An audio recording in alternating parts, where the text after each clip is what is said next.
قوية تؤمن بالحوكمة والإدارة الرشيدة واقتلاع جذور الفساد بكل صوره وأشكاله، وتنفيذا لتكليف السيد رئيس الجمهورية بتشكيل لجنة تقصي حقائق تضم عددا من المسؤولين بوزارات العدل والتخطيط والمالية والداخلية، وبرئاسة رئيس هيئة الرقابة الإدارية وعضوية السيد نائب رئيس الجهاز المركزي للمحاسبات، وذلك للوقوف على حقيقة ما نشرته وسائل الإعلام في 24 من ديسمبر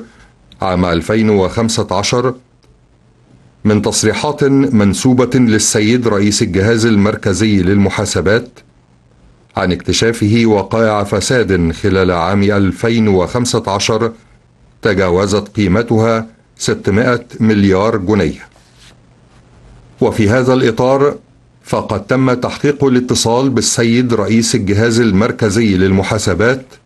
بتاريخ 27 من ديسمبر عام 2015 للاستفسار عن حقيقة ذلك التصريح، حيث أفاد بأنه قد أعد دراسة بواسطة لجنة فنية شكلها سيادته من بعض العاملين في الجهاز رئاسته انتهت إلى صحة ذلك الرقم، وأنه يتضمن الفترة من عام 2012 حتى عام 2015، وقام بإرسال نسخة من هذه الدراسة إلى اللجنة تحت عنوان دراسة عن تحليل تكاليف الفساد بالتطبيق على بعض القطاعات في مصر، وذلك دون الإشارة للمدى الزمني للدراسة. وفي ضوء هذه المدخلات وبالاستعانة بعدد من الأساتذة والخبراء في علوم المحاسبة والاقتصاد والإحصاء، والذين انضم إليهم عدد من السادة الأعضاء من داخل الجهاز المركزي للمحاسبات، فقد مارست اللجنة عملها على مدار 14 يوما، وانتهت من تقريرها الذي بات ملكا للرأي العام الذي يطلب استجلاء الحقيقة وإزالة أي لبس أو غموض شاب تلك التصريحات. ويمكن إجمال تقرير اللجنة في 5 بنود أساسية تصف وتحلل معترى تلك التصريحات وما شابه هذه الدراسة من قصور على النحو التالي: أولا، التضليل والتضخيم في حجم وقيمة ما سمي بالفساد، وذلك بتكوين وتجميع بعض الأرقام أكثر من مرة وتحت مسميات عدة في أكثر من موضع. وامتدادا لأسلوب التضليل والتضخيم تم احتساب مبلغ 174 مليار جنيه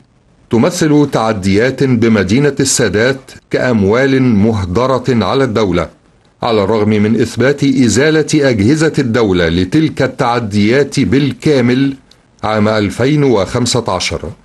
ثانيا، فقدان المصداقية حينما يتم ترتيب وتجميع مفتعل لوقائع حدثت منذ عشرات السنوات وإثبات استمرارها دون تصويب كذريعة لإدراجها المغرض ضمن عام 2015. وكمثال صارخ على ذلك تضمين واقعة التعدي على أراضي الأوقاف منذ عشرينيات القرن الماضي ومخالفات مبان بهيئة المجتمعات العمرانية الجديدة منذ عام 1979، فضلا عن عدم تعرض الدراسة غير المدققة لأية وقائع تخص الفترة الزمنية للعام المالي الحالي،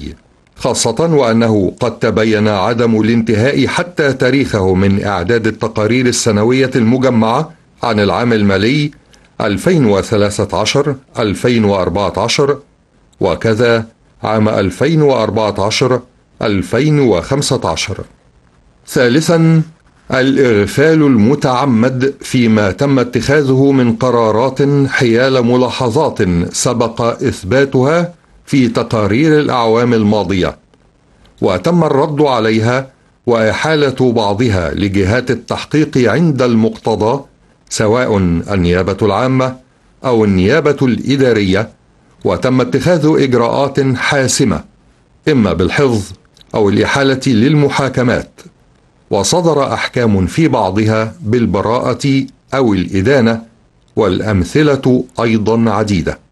رابعا، إساءة توظيف الأرقام والسياسات، مما يظهر الإيجابيات بشكل سلبي، ومنها على سبيل المثال اعتبار تأخر سداد مديونيات الشركاء الأجانب بقطاع البترول وجدولتها فسادا يتمثل في قيمة فواتير الجدولة، نظرا لغياب أو تغييب الحس الاقتصادي لأوضاع البلاد الاقتصادية وما تعرضت له هذه الشركات من خسائر نتيجة الأحداث السياسية ودعاوى التحكيم. إدراج مبلغ 134 مليار جنيه لعدم التزام هيئة المجتمعات العمرانية الجديدة منذ إنشائها عام 1979 بتخصيص مساحة 5 كيلومترات حول كل مدينة كأراضي بناء، مما عطل الاستفادة بقيمة تلك المساحات دون مراعاة